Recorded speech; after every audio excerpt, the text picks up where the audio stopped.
Sococim Industrie moo leen di may seen émission tabax.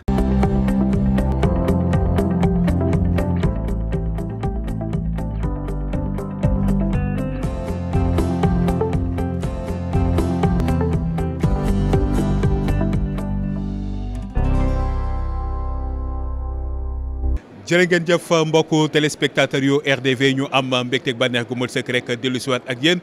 ci seen émission bii di tabax ñu di ko amal benn ay bés bu nekk ci seen télévision bii di RDV à 20h altine bu ne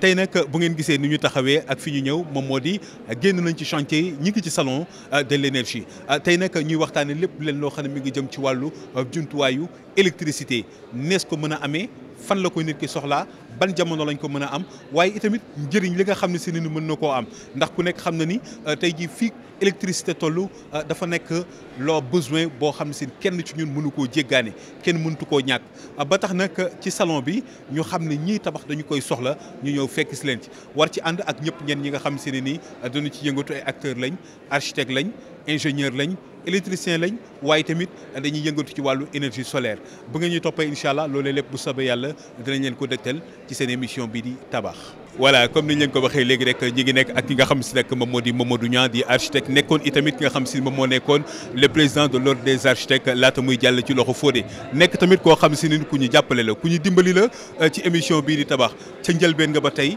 mus kee génne loxoom tey suñu ñëwee fekk ko fi nga xam si nag moom moo di ci salon bi dañuy am bànneex dëggantaan fekk ko fi Niang ñu ngi lay nuyu di bég trop ci li nga xam si ne moom fekk ñu la fekk waaye tamit taxaw gi nga xam ne taxaw nga ko pour émission bii di tabax am. ñu ngi lay jaajëfal Kader di sant suñ borom ci bu ñu may ñi fekkee bés bi mën ci joxe ay kaddu yu néew di ñaan yàlla nag kaddu yi mu nekk kaddu yu am njëriñ ci askan wi boo xam ni du gaañ kenn ci ca la muy dox te nekk kaddu tawféex kaddu ubbiku pour ñëpp ñu koy dégg incha allah. ñu gis ni ren dañu gis ni architectes yi dañu ñëw fekkee si li nga xam ne moom moo di salon bi yow nga ñëw teew waaye tamit nga ñëw teewaale ak xam-xam boo xam si dafa nekk lu bees loo xam ne Sénégalais yi bëri wuñ woon luñ koy gis moom moo di beneen forme tabax ndekete mënees na koo def boo xam ne dina ñoñal poosu askan bi waaye tamit dina amal njëriñ ñëpp ñeen ñoo xam dañu nekk ci village yi ak foo xam ne si ne ni peut-être que amuñu woon accès ci li nga xam ne moom moo di ciment wala yenn matériaux de construction yi nga xam ne si ne ni dina leen mën a dimbali. waaw. xam nga architecte ci njëlbeen dafa nekkoon koo xam ni day taxawu askan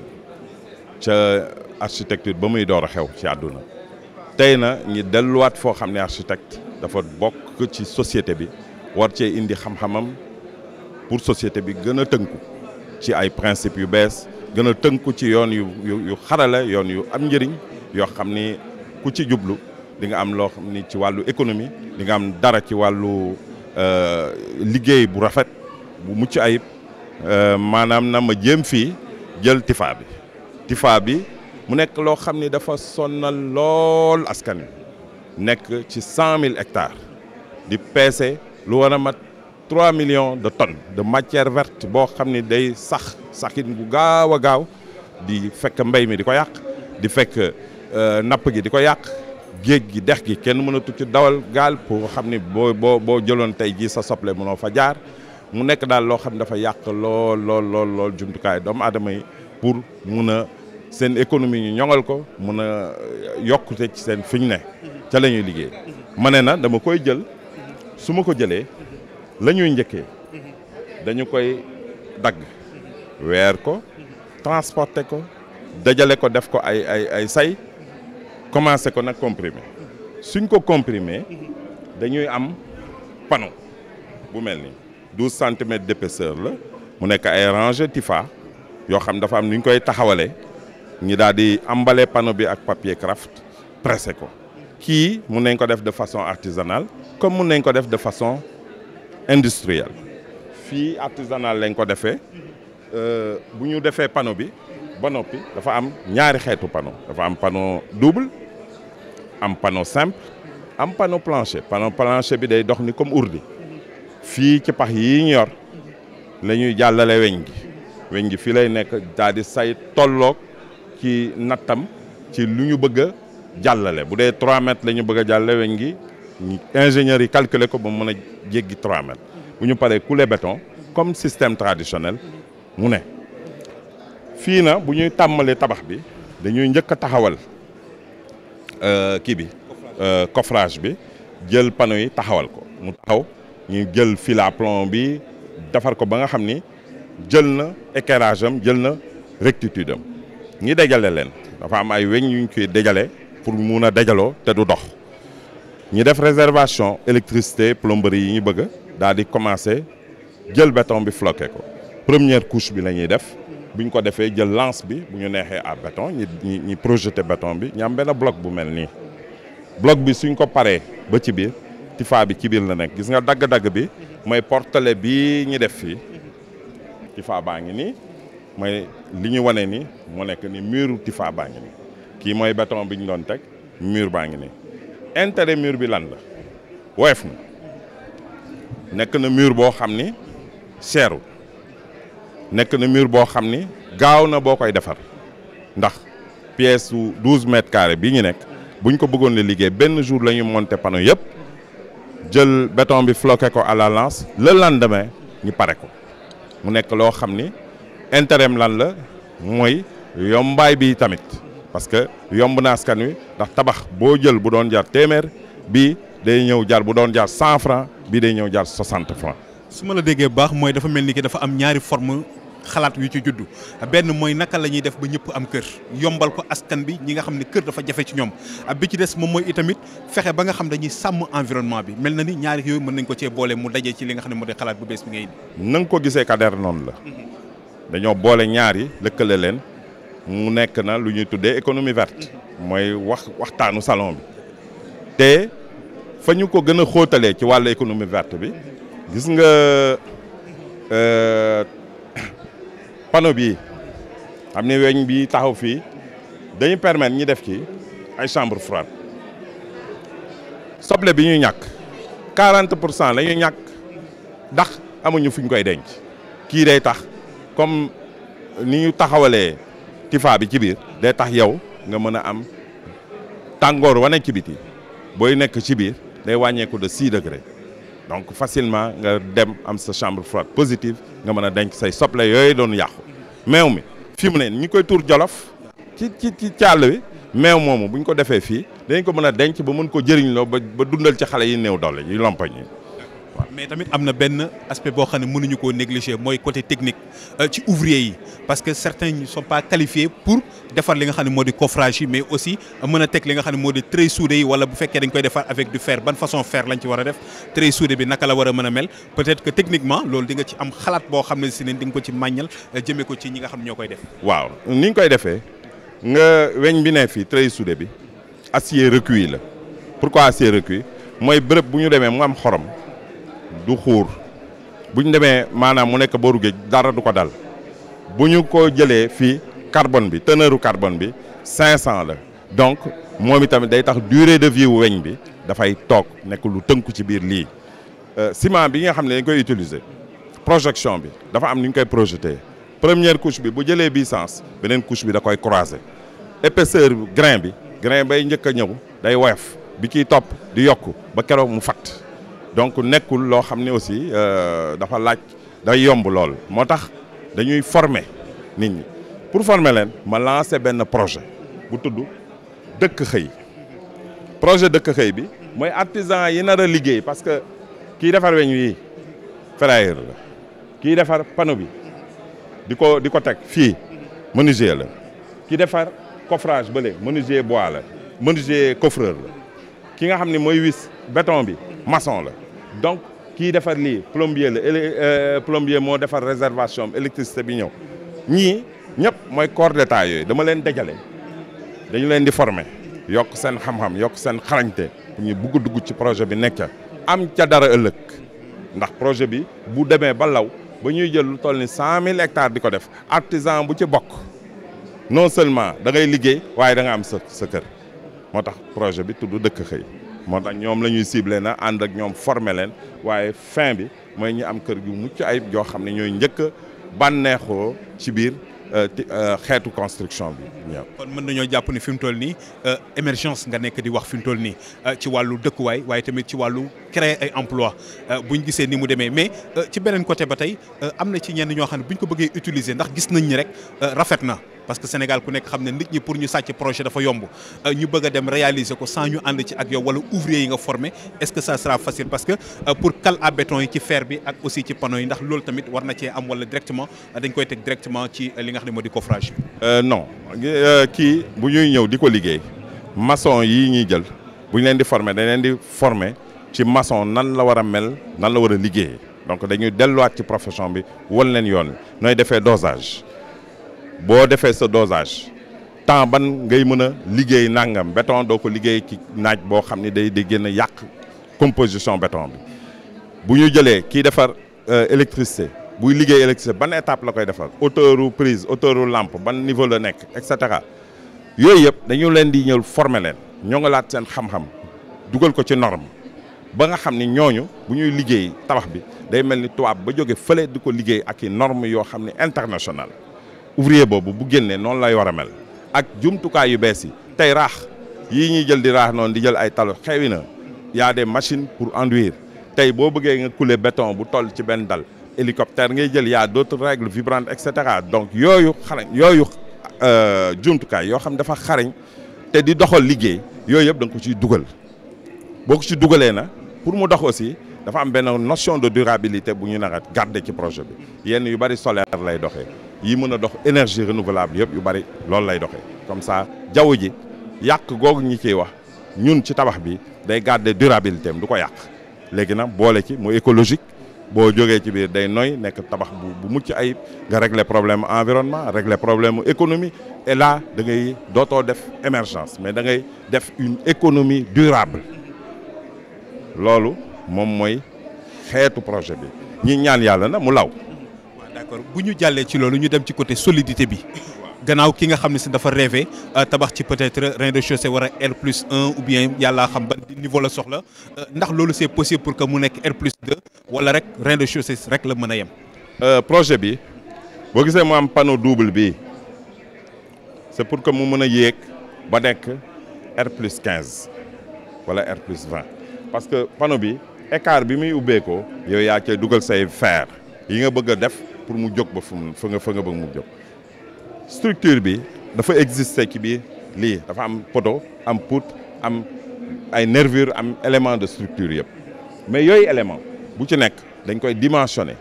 mais ban intérêt ngay am mooy lii comme daa woyof foo jëlee benn panneau bu 3 mètres de haut sur 1 mètre de large muy peser 26 kilos nga jël ay briques rek nga dajale leen tegle leen ay briques industrielles nga tegle leen ça fait 300 kilos am na benn intérêt bu majeur boo xam ni am na ko ci wàllu diisaay bi du coup yow dañuy mën a réaliser des économies extraordinaires ci construction économie de réalisation rapidité économie ci matière bi ñuy mettre en œuvre tey xeer amatul mi ngi jeex suuf a ngi jeex il faut que ñu am ay alternatives yu taxaw alternative boobu nag dañoo bëgg Sénégal ne jiitu ci parce que lii amul ci àdduna amul kenn ku ko def ci àdduna bi suñ borom ñu la ko baaxee ñor ko tàmmalee ko fi bëgg mu wéy fi nekk exemple dans le monde xale yi fi toog di wër kër ñi am ko ñi toog bëgg a defar poulailler pour am départ ñi ñëw fekk ko am départ ñi nga xam ni am moyen ñi ngi koy wër te yoruñu ko ñu fekkee ko dund ci yekk ci am tawféex dem décoller parce que loolooy émergence mooy doomu aadama bi yow da ngay fexe ba moom lii meññ ci moom mu dund tàkk ci moom ba moom mu mën a daal di mën a jiital dara jiital kër jiital xam-xam jiital leen loolu moom mooy base. man sooy waxtaan dafa am lu bare luy ñëw ci sama xel mooy maa ngi étudier maa ngi xalaat dafa mel ni ki dafa ànd ak système bioclimatique pour que ki nga xam ne si ne ni mi ngi dëkk fu sori amul yenn système yi nga xam ne si ne ni mën na koo am këram comme système de climatisation yi wala sax yenn yi aération yeeg yooyu mu mën a nekk ci kër gu confortable kër gu mucc ayib te du utiliser benn énergie bi benn courant bi waaye tamit kër gi dina am péex dina sedd dina mel itamit noo xam ne si dina ko mën a dund dina ko mën a dimbali mu dund fa te du am benn problème. waaw kii base bi moo ko njëkk a loolu ko njëkk a jógloo parce que tey habitat climatique lan la woon néegu ñax la woon mag ña dëkk ca te daan ñu am climatiseur daan ñu am dara dëkk ca gën ñoo wér tey lii ñu indi dafa nekk ci diggante bi mooy da ngay indi matériau bu xam ni noonu la mel mais yow nga wutal ko mbubb moo xam ni da koy sàmm ba nga xam ni mu mën a yàgg lool nga xam ni doo fi nekk di ko rechanger mais boo duggee ci biir tey kii boo ko defaree liggéey bi ci bi di nekk 40 degrés mais boo duggee ci pièce bi tu as moins 6 degrés de moins vide bi nekk ci diggante bii su ma neexee vide bi buñ ko yaatalee comme buñ ko tuutalee wala ñu multiplier vide bi mën nañu dem ba def ci climatisation naturelle loolu mooy solution yi avenir mooy solution yi nga xam ni monde bi moom lay wër parce que jaww ji mi ngi tàng nit ñaa ngi wut solution amuñu ko mais solution ci ñun daf cee war a jóge ñun Afrique ñun ñoo war a yanu solution indi ko jébbal ko àdduna ñu gis ci ñun njëriñ gis ci ñun fulla gis ci ñun pexe. kon su ma la déggee tamit su ma bëggee tënk li nga xam ne moom la ñu waxtaanee mooy téléspectateur bii seetaan ndekete njëriñu salon moom mooy day saytu ay xam-xam yu yees indi ko dëgtal leen ko pour ki toog jàpp ne salon bi c'est pour les intellectuels moom bokk ci wala yëfi concerné ko muy ouvrier muy borom kër muy kum mën doon ndekete ñëw ci salon yi am na njëriñ dina tax nga découvrir yu bees. mais bien sûr lii dafa résumé lii nga def ni ba tànn ba ñëw fii dafa résumé salon bi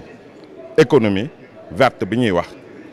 lii la résumé te économie bàyyil kenn bàyyil màggat bàyyil jigéen bàyyil ndaw dafa nekk bàyyil ki am ak ki ñàkk dafa nekk loo xam ni ñëpp lay day dox rek ku ko yóotu rek mu defar la mu lii na mbir mi noonu la mel.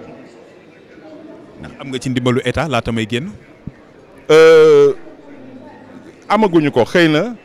salon bi nii mu demee ni ba jataay bi ñaam ko dinañ ci ami ndimbal ndax ñun suñu yéene mooy soo demee ba sa borom baaxee la nga yor xam-xam ci lenn mooy nga ñëw ànd ceeg état bootu ci ginnaaw état porté ko parce que man dama bëgg mu génn réew mi nekk benn njëriñu àdduna mais pour mu mën ko ne foog mu démarrer fii ma togg ca la ma mën état ñëw téye ko moo ma ëpp jéego moo ma ëpp pexe moo ma ëpp expert ñu daal ci àndandoo ñun ñëpp daal di mu nekk ndamal Sénégal parce que ñëpp xam nañu fond vert mais ñi ngi koy wër capté ci àdduna mais amul benn projet bu toll ni bu nga xam ne proposé nañ ko bu ko Sénégal jëlee doxal ko ñoŋal ko mais dañuy indi xaalis bu bari ci biir askanu Sénégal mu yokk leen incha allah. ñu toll ci bâtiment préfabriqué yow nga ñëw indi logement social yoo xam ne si ne mën na dimbali ku nekk mu am kër. voilà kon donc y a de quoi état bi daw ñëw song si la wut si la pour que lii ñu mën koo lawal ci dëkk yi. ñi ngi ñaan suñu borom mu yegg ci ñoom nii ma passionné ci loolu mu jur ci ñenn ca ñoom passion bu toll noonu ñoo xam ni. li may def ni c'est une passion républicaine c'est une passion citoyenne dama yàkkamti daw taxawul sama askan. waaw ñu ngi leen di sant Kader di bëgge suñu borom di gis ni nii nga def lu xelu la ndax salon day baax ñi xam ni am na njëriñ ci askan wi fekk ci njëriñam li nga def lu yaatu la ci wàllu tas ko ci ku nekk. boo làkkoon sa koñ ngay naan man ban solution laay am nga baaxee ko lii xëy na mu defal ko wéttali ko ba keroog muy sotti incha allah. lenn ñi def nag moom moo di ànd ak yéen dem seeti li nga xam ne moom moo di sunu ay partenaires la Sococim Industrie Car International dellu si waat.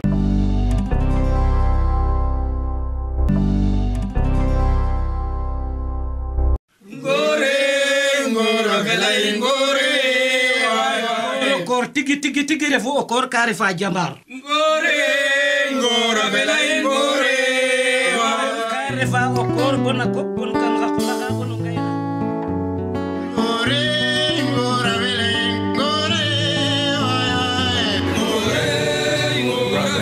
ngore ci atum 1948 ba léegi Sococim mi ngi tabax Sénégal.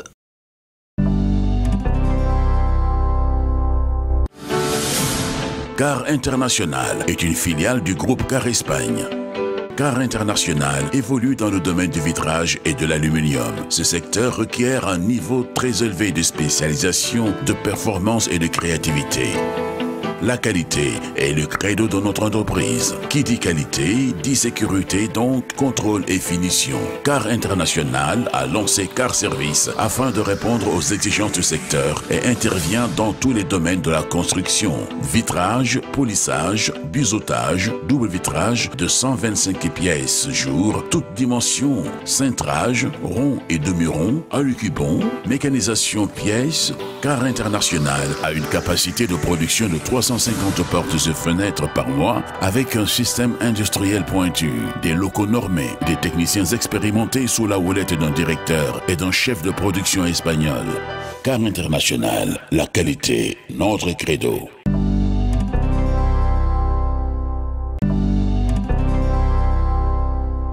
comme niñ leen ko waxee rek li ngeen ci gis léegi-léegi ak ki nga xam ne moom moo di monsieur Niang di architecte mu indil ñu nag lu am solo ci li nga xam ne si nekk moom moo di wàllu énergie waaye tamit nees mën a def ba tabax kër yu mucc ayib mu mel ni ki ni kenn ku ci nekk ci ñun mën na koo am waaye nag dafay fekk ni tamit kenn ku ci nekk ci ñun gëstu njëriñu salon bi nag ci lañ nekk ba tey di leen ci wax li ñuy def moom moo di dem seeti ñeneen ñi nga xam si dañuy yëngatu ci wàllu énergie ak ñoom ci wàllu solaire la ñuy yëngatu ci la ñuy dox ci la ñuy wax ñoom tamit ñu indi li nga xam si moom moo di seen xalaat seen xam-xam pour que itamit yéen ñi nga xam ne yéen a ko umpale woon ngeen mën a ànd ak ñun découvrir njëriñu li nga xam ne si moom moo di wàllu solaire. jërëjëf comme ni ñu leen ko waxee léegi rek ginnaaw bi ñu jógee ci nga xam si nekk moom moo di monsieur Niang di sunu architecte ci waxtaan bu am solo bi ñi ngi tamit ba tey ci biir salon bi mais cette fois ci ñi ngi nekk ak SSI by Africa Sen ci niñ ko waxee rek ñi ngi nekk ci li nga xam ne rek moom moo di SSI yéen ngeen tànn ñëw li nga xam ne si ni moom moo di basé wu fii fi nga xam ne si moom moo di Sénégal waaye tamit ci wàllu dëkkuwaay yi tey boo ñu dee defal benn njàngat ci lan lay doon ci clients yi ak tamit li nga xam ne doon ngeen di installé bâtiment yi. Donc en fait actuellement bon wàllu clients yi am nañ ay clients yoo xam que ni ñu ngi ñëw partout dans le Sénégal am nañ ay clients yu nekk fii ba Matam Kédougou Vélingara donc ñu ngi fay dem ñu ngi leen di seet ñu ngi leen di expliquer tamit li nga xam que ni mooy wàllu solaire ak anam bi ñu koy amee ci anam yoo xam que ni dëgg fan yàlla méttiwul te dina tax dëgg yàlla liggéey bi nga xam que ni Senelec mënu koo def ñun en personne ñu ngi koy jéem a jëleen ko jéem a taxaw jëleen ko defal. yombul nag yombul dëgg fan yàlla yombul ci laata parce que état bi woon ñoo jàppale tamit ci taxi parce que xaw na métti trop dëgg fan yàlla mais daal lépp loo xam ne suñu kéemtalaay kattan ñu ngi ko ciy def comme ni ko sama naataango waxee madame Véronique Lemarque donc SSI am na fukki weer ak juróom.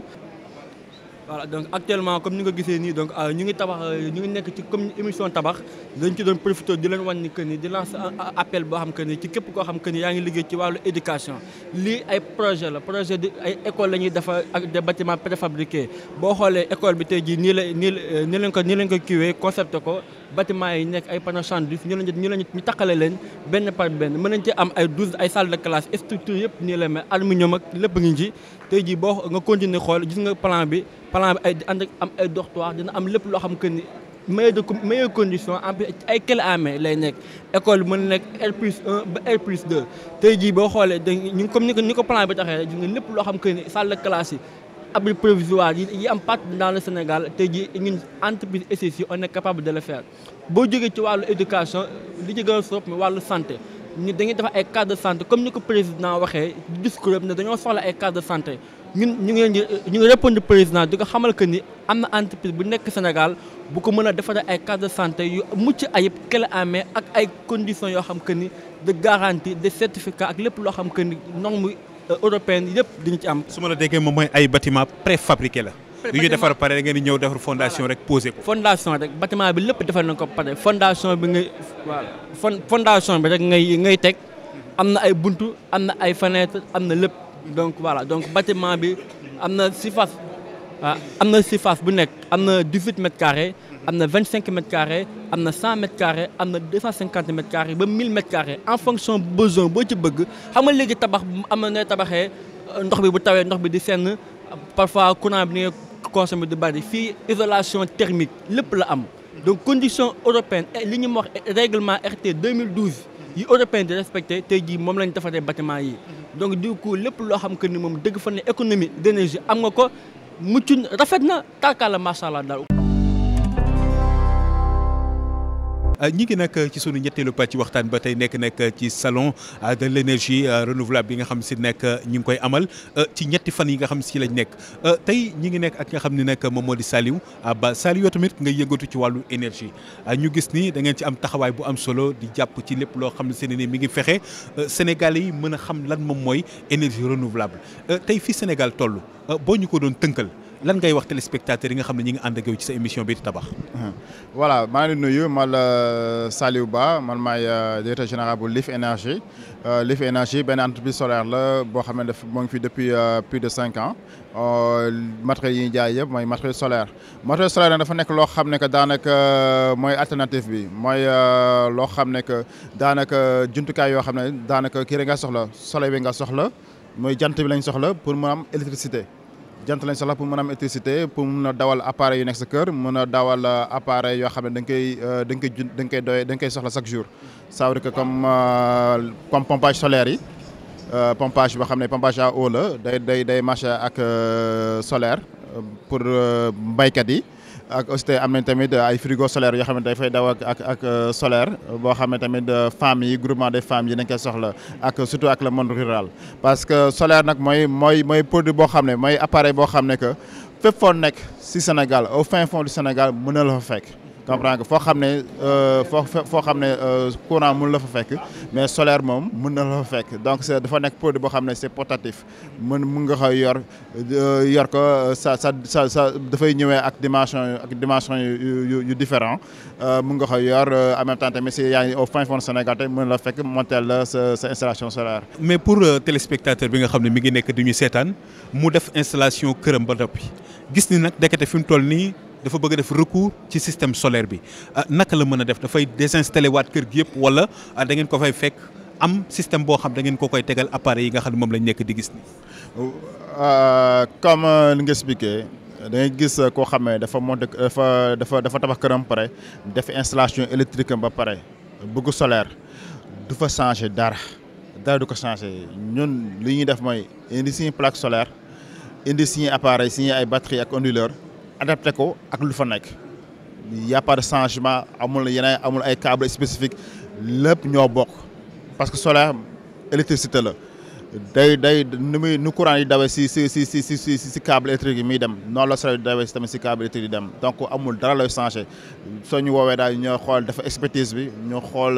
lan la nga bëgg a branché c'est à partir de là nag ñu indi la appareil yi branché injecté ko si kër gi. donc y' a pas changement amul dara lu ci changé